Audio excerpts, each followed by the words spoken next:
মোৰ ঘৰত এতিয়া দুখন এল্টো আছে এখন এল্টো K10 আৰু এখন আছে এল্টো 800 এইখনতকে এইখনৰ কিন্তু অলপ দাম বেছি হয় আৰু ৰিসেল ভ্যালু বেছি হয় নতুনত কিনিবলৈও দাম বেছি হয় আৰু পুৰণাত বেছিবলৈও ৰিসেল ভ্যালু বেছি এইখনৰ তুলনাত দুইখনে কিন্তু এল্টো সেগমেন্টৰ গাড়ী এটা জেনেৰেশ্যনৰ গাড়ী আমি আজি ডিসকাস কৰিম দুইখনৰ মাজত এনে কি ডিফাৰেন্স আছে দেখাত দুইখন একেই লাগে আৰু মাৰুতিৰে হয় আৰু দেখাটো একে মানে পটকে নৰমাল মানুহ ধৰিব নোৱাৰিব এল্টো 800 আৰু K10ৰ মাজত ডিফাৰেন্স পটকে নৰমাল মানুহে চাই ধৰিব নোৱাৰিব দুইখন দেখাত একে কিন্তু দাম হলে ডিফাৰেন্স মোৰ মনতো আগতে আহি আছিল এল্টো K10 আৰু এইটো এল্টো 800ৰ মাজতো ডিফাৰেন্স কি তো আজি ডিসকাস কৰিম দুইখন মাজৰ ডিফাৰেন্সটো আৰু সো ফ্ৰন্টৰ সাইডৰ পৰা চাব গলে দুইখনৰ লুকসটো প্ৰায় সিমিলাৰে আহে বা একেই লাগে দেখাত এইখন আছে এল্টো 800 আৰু এইখন আছে এল্টো K10 ফ্ৰন্টৰ সাইডৰ পৰা চাব গলে বনেট দুইখন চেঞ্জ এইখনৰ লগত সিখন নিমিলে বা হেডলাইটও চেঞ্জ বাম্পাৰো চেঞ্জ সাইজত একেজনে লাগে কিন্তু এল্টো K10 খন অকমান দেখাত ডাঙৰ লাগে বাকি সাইডৰ মিৰৰটো ডিফাৰেন্স আছে ইয়াত এনেকুৱা মিৰৰ আহে আৰু ইয়াত অলপ ডাঙৰ মিৰৰ আহে অলপ ষ্টেণ্ডাৰ্ড টাইপ আৰু ইয়া হল বাকি আকৌ আৰু ডিফাৰেন্স আছে এল্টো টায়াৰৰ সাইজ আহে এল্টো 800 ত ইয়া সা 145/70 R12 মানে 12 সাইজ এই ৰিংৰটো 12 সাইজ হয় আৰু ইয়াত আহে আৰু এল্টো K10 ত আহে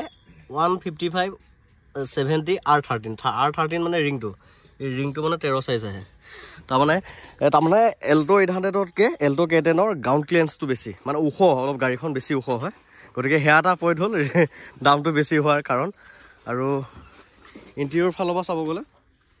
এল্টো 800 ৰ ইন্টেৰিয়ৰটো এনেকুৱা অলপ সিম্পল টাইপ আৰু কিন্তু এল্টো K10 ৰ ইন্টেৰিয়ৰটো অকমান কিবা এটা ষ্টাইলিশ টাইপ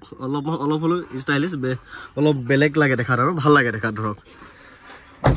স্পেস বুলিব গলে ভিতৰৰ সাইডৰ স্পেস সমানে দুইখনৰে স্পেস সমানে আছে প্ৰায় তাৰছত বেক সাইডৰ পৰা লুকসটো এইটো এল্টো 800 ৰ ডিগিটো অকমান ডিজাইন এটা আছে এল্টো K10 ৰ ডিগিটো ইমান ডিজাইন নাই দেখাত প্ৰায় একেই লাগে দেখাত বেক সাইডটো বাম্পাৰ দুইটাও একেজনে লাগে ডিগি দুটাও একেজনে লাগে অকমান এল্টো K10 খন ডাঙৰ লাগে সো বেক সাইডৰ পৰা এইখিনি ডিফাৰেন্স বেক লাইট কিটাও কিন্তু একেই লাগে দেখাত আপোনালোকে এল্টো K10 খন ভাল পায় নে এল্টো 800 খন ভাল পায় অলপ কমেন্টত জনাবচোন সাইড বডিত এটো ডিজাইন আছে এল্টো 800 ত আৰু এল্টো K10 তো সেম এটো ডিজাইন আছে সাইডৰ ফালৰ পৰা প্ৰায় সেম যেনে হয় দেখাত সাইডৰ ফালৰ পৰা একো ডিফাৰেন্স নালাগে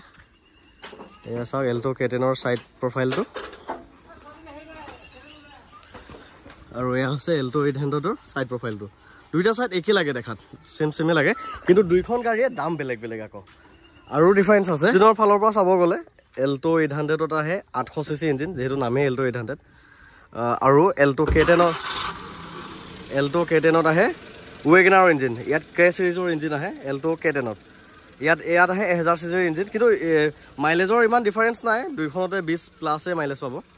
কিন্তু ইয়াৰ ইঞ্জিনটো অকমান স্মুথ হয় চলাবলৈ ভাল আৰু পিকআপ ভাল লেগ নহয় মানে ইঞ্জিনৰ যেটো পিকআপৰ লেগ এটা মাৰে সেই লেগটো নাই কিন্তু ইয়াৰ অকমান তাৰ তুলনাত এখনো চলাবলৈ ভাল এখনো পিকআপ ভাল স্মুথ হয় কিন্তু K10 ৰ তুলনাত ধৰক 90 to 100 ডিফাৰেন্স এটা আছে ইয়াত ধৰক ইঞ্জিনৰ সাউন্ড এল্টো 800 ৰ এখনো হাফ সেলফৰে ষ্টাৰ্ট আৰু ইঞ্জিনো স্মুথ হয় সাউন্ডো ধুনিয়া আৰু এখনৰ সাউন্ড মানে ষ্টাৰ্ট হৈ যে আছে ধৰিব নোৱাৰে কাৰণ এখন অলপ ডাঙৰ ইঞ্জিন হয় ন 1000 cc ইঞ্জিন হয় আৰু এখন ষ্টাৰ্ট হৈ থাকিলে অকমান সাউন্ডটো শুনা পায় আৰু কিন্তু দুইখনে চলাবলৈ স্মুথ কিন্তু K10 খন অলপ বেছি স্মুথ হয় এয়া এটা ডিফাৰেন্স সেইকাৰণে এটো সেম ইঞ্জিন ওয়েগনাৰটো সেম ইঞ্জিনে আহে